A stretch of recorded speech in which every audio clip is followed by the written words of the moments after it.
El legado y la promesa. El sol se ponía sobre la ciudad de David, Jerusalén, y el anciano rey David yacía en su lecho, consumido por la edad, pero con el corazón lleno de la promesa divina. David había sido el gran guerrero, el unificador, pero Dios le había negado la construcción del templo, dejando esa tarea monumental a su sucesor. El ambiente en la corte era tenso. El primogénito restante, Adonías, se había autoproclamado rey con el apoyo de algunos líderes militares y religiosos, ignorando la voluntad de David de que su hijo Salomón, nacido de Betsabé, fuera el ungido. Betsabé y el profeta Natán actuaron con rapidez y audacia. Entraron ante el lecho del moribundo rey y le recordaron su juramento.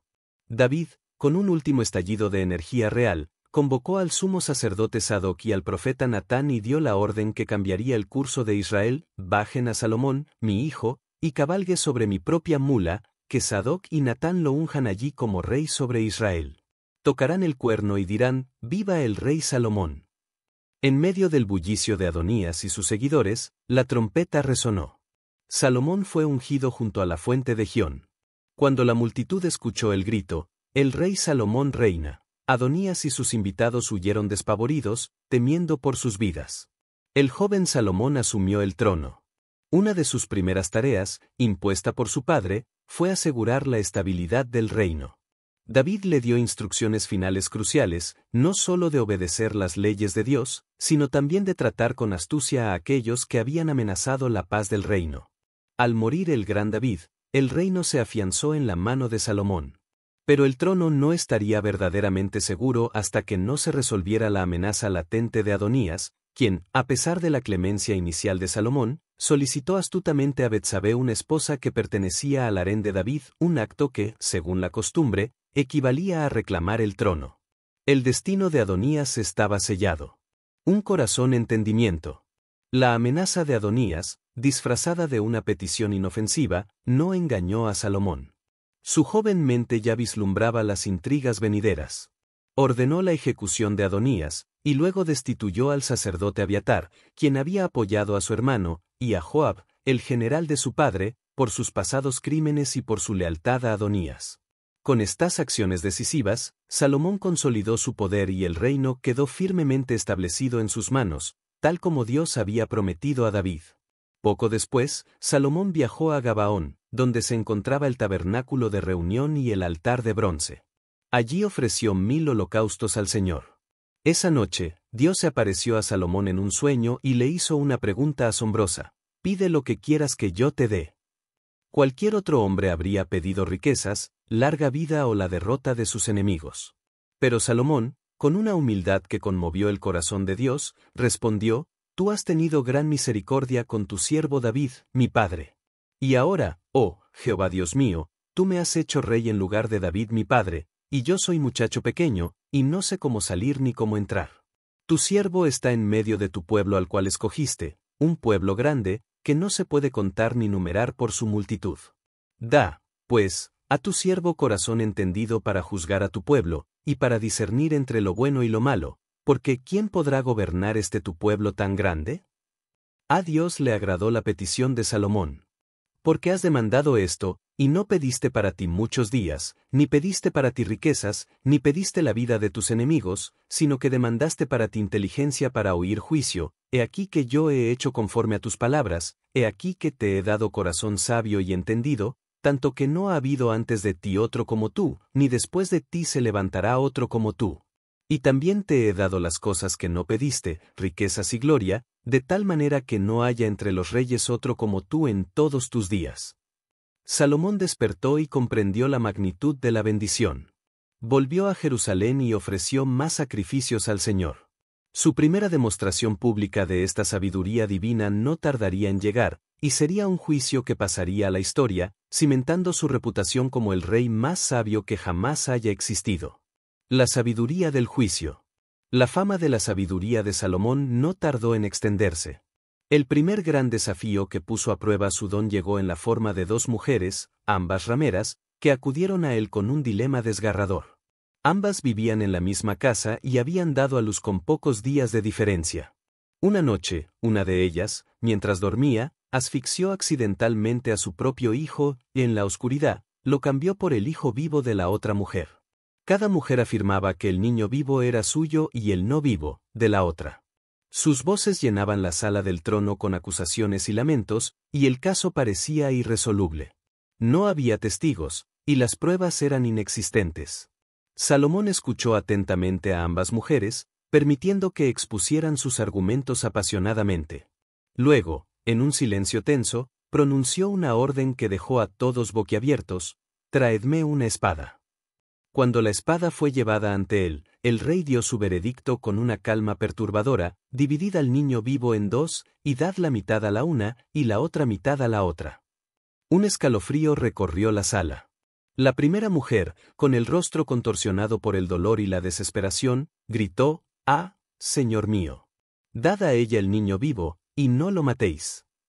Su corazón de madre no podía soportar la idea de ver a su hijo morir, incluso si eso significaba renunciar a él.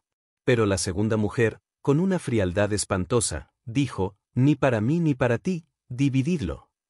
Su indiferencia revelaba la verdad. Salomón sonrió. La verdad se había manifestado. «Dad a la primera el niño vivo, y no lo eliminéis, ella es su madre». El pueblo de Israel, al oír el juicio que su rey había dictado, se llenó de temor reverente hacia Salomón, porque vieron que la sabiduría de Dios estaba en él para juzgar. A partir de ese momento, la justicia de Salomón se convirtió en leyenda, y su reino prosperó bajo su brillante liderazgo. El siguiente paso sería transformar el sueño de su padre en una realidad tangible: la construcción del templo. El templo del Señor. Con la sabiduría de Dios como guía, Salomón se dedicó a la empresa más gloriosa de su reinado: la construcción del templo de Jerusalén, la casa del Señor, que su padre David tanto había anhelado edificar. Para esta monumental obra, Salomón buscó la colaboración del rey Hiram de Tiro, quien había sido amigo y aliado de David. Hiram respondió con entusiasmo, proporcionando madera de cedro y ciprés de Líbano, expertos artesanos y canteros, y todo tipo de materiales preciosos. A cambio, Salomón le entregaba trigo y aceite de oliva. Una alianza estratégica se forjó entre los dos reinos. Salomón movilizó a 153.600 hombres para los trabajos forzados, dividiéndolos en turnos: 70.000 porteadores, 80.000 canteros en las montañas y 3.300 capataces. Durante 7 largos años, el templo fue levantado. Se construyó con piedra labrada en las canteras, de modo que no se oía martillo, ni hacha, ni ningún otro instrumento de hierro durante su edificación, simbolizando la paz y la reverencia del lugar sagrado. El interior del templo fue un despliegue de magnificencia, revestido de cedro tallado con motivos de querubines, palmeras y flores, y cubierto de oro puro. El lugar santísimo, la habitación más sagrada, estaba completamente recubierto de oro. 2 enormes querubines de madera de olivo recubiertos de oro protegían el arca de la alianza. El altar, la mesa de los panes de la proposición y el candelabro, todos estaban hechos del más puro oro. Finalmente, el templo fue terminado. La dedicación fue un evento sin precedentes en la historia de Israel. Salomón reunió a todos los ancianos, líderes y jefes de familias. En una majestuosa procesión, el arca de la alianza fue llevada desde la ciudad de David hasta su lugar en el lugar santísimo del templo. En ese momento solemne, una nube gloriosa, la Sejiná, la presencia de Dios llenó el templo, impidiendo a los sacerdotes ministrar debido a su esplendor. Salomón se puso de pie ante el altar del Señor, extendió sus manos al cielo y pronunció una oración conmovedora, pidiendo que Dios escuchara las súplicas de su pueblo en ese lugar. Ofreció sacrificios masivos. Salomón se puso de pie ante el altar del Señor, extendió sus manos al cielo y pronunció una oración conmovedora, pidiendo que Dios escuchara las súplicas de su pueblo en ese lugar. Ofreció sacrificios masivos, 22.000 bueyes y 120.000 ovejas. La celebración duró 14 días, llenando a Israel de gozo. El templo era más que una estructura, era el centro de la fe, la prueba visible de la alianza de Dios con su pueblo. Pero incluso la mayor gloria puede tener un lado oscuro, y el esplendor de Salomón comenzaba a vislumbrarse en otras esferas, algunas de ellas con graves implicaciones futuras. Riqueza y esplendor. El reinado de Salomón no solo se caracterizó por la sabiduría y la construcción del templo, sino también por una riqueza y un esplendor sin igual, que asombraron al mundo antiguo. Dios había cumplido su promesa de bendecirlo con tesoros que ningún otro rey poseería. El oro afluía a Jerusalén en cantidades asombrosas.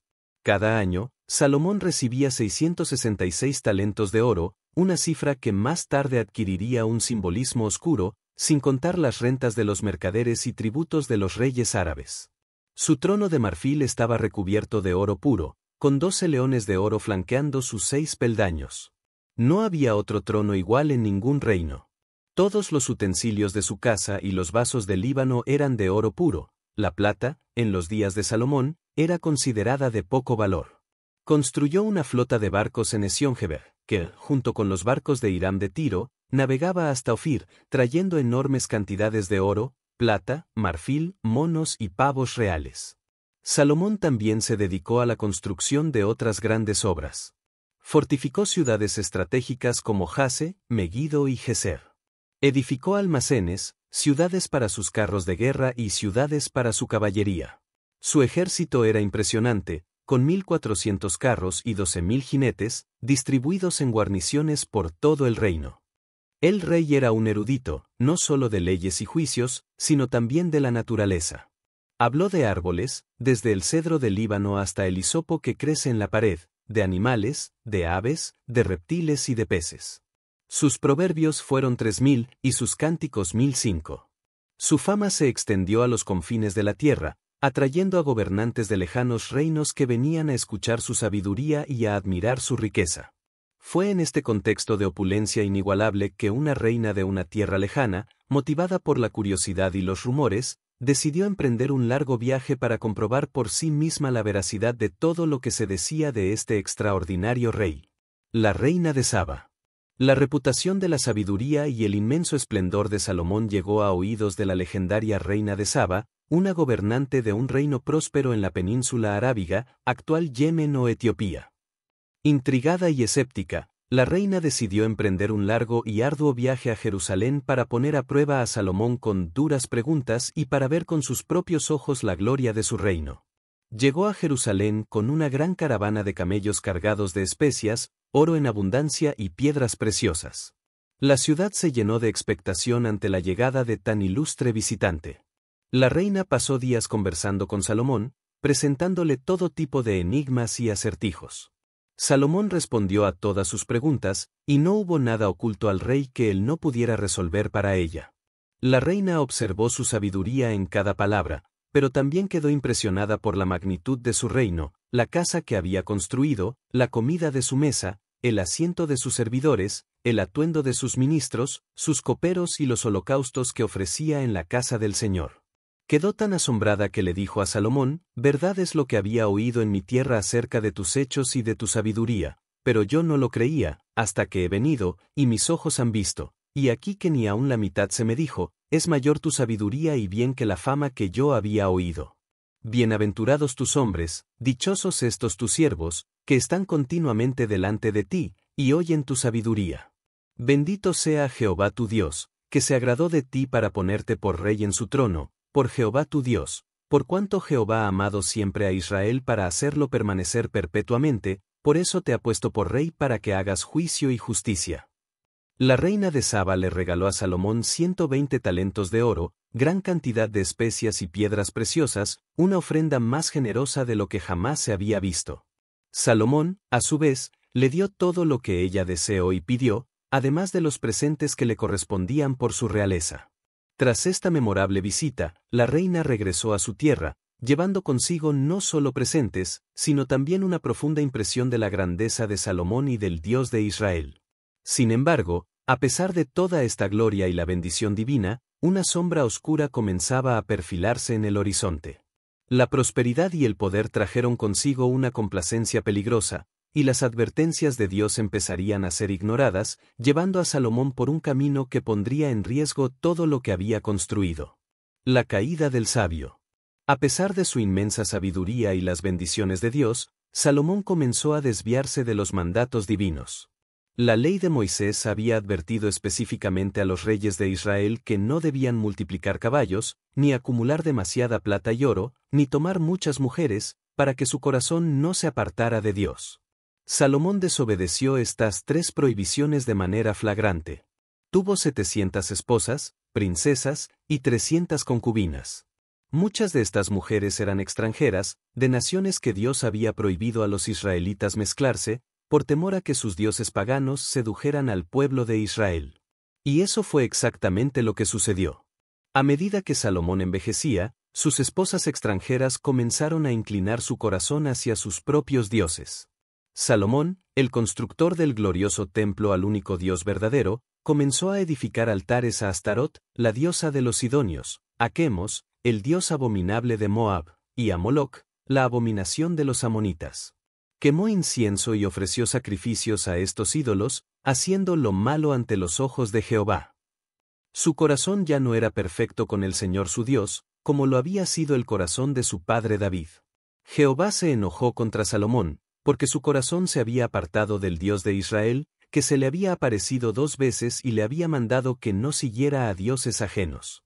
Y Dios le dijo a Salomón: por cuanto ha habido esto en ti, y no has guardado mi pacto y mis estatutos que yo te mandé, de cierto rasgaré el reino de ti, y lo entregaré a tu siervo.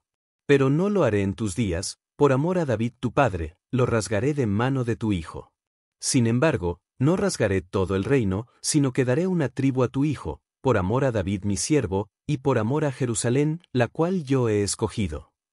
La apostasía de Salomón trajo consigo enemigos y adversarios. Hadad el Edomita, un príncipe de Edom que había huido a Egipto, regresó y se convirtió en un adversario constante. Rezón, hijo de Eliada, se levantó como rey de Siria y se hizo un enemigo de Israel. Y lo más peligroso de todo, Jeroboam, un joven y capaz siervo de Salomón, recibió una profecía del profeta Ahías, quien le anunció que Dios le entregaría 10 de las 12 tribus de Israel. La semilla de la división del reino había sido sembrada, y la gloria del gran Salomón estaba a punto de desvanecerse en la sombra de sus propios errores. El fin de un reino dividido. Los últimos años de Salomón estuvieron marcados por la amargura y la incesante oposición. El hombre que había comenzado con una sabiduría y una devoción inigualable, se encontró rodeado de enemigos tanto externos como internos, frutos amargos de su propia desobediencia. Su búsqueda de placer y su inclinación hacia la idolatría le costaron la paz de su reino y la integridad de su alma. Mientras sus días declinaban, la profecía de Ahías a Jeroboam resonaba en el aire. Salomón intentó matar a Jeroboam, quien tuvo que huir a Egipto, buscando refugio con el faraón Sisac, hasta la eliminación del rey. La tensión era palpable. El reino, aunque aún unido bajo su cetro, ya estaba fracturado en el corazón de Dios y en la mente de sus súbditos. A pesar de sus errores, el legado de Salomón en términos de sabiduría y literatura aún perdura. Se le atribuyen los libros de Proverbios, gran parte de Eclesiastés y el Cantar de los Cantares. En Eclesiastés, Salomón reflexiona sobre la vanidad de la vida y la futilidad de la riqueza y el placer sin Dios, una sombría meditación que podría ser el eco de sus propias experiencias al final de su vida. Vanidad de vanidades, todo es vanidad. Finalmente, después de reinar 40 años en Jerusalén sobre todo Israel, Salomón durmió con sus padres. Fue sepultado en la ciudad de David, su padre. Y su hijo Roboam reinó en su lugar. Con el deceso de Salomón, la promesa y la advertencia de Dios se cumplirían de manera dramática. El reino unido de Israel, forjado por David y llevado a su cenit por Salomón, no sobreviviría a su sucesor. La próxima vez que Jeroboam regresara de Egipto, se enfrentaría a Roboam, y la inflexibilidad de este último provocaría la división irremediable de la nación en 2 reinos separados, el reino del norte, Israel, y el reino del sur, Judá. Así concluye la épica y compleja historia del rey Salomón. Un hombre bendecido con una sabiduría sin igual, que construyó el glorioso templo de Dios, y cuya riqueza y fama trascendieron fronteras. Pero también un hombre cuyas debilidades y desobediencia llevaron a la fragmentación de su legado y al dolor de su pueblo. Su vida es un recordatorio de que incluso los más grandes dones pueden perderse si el corazón se aparta del Creador.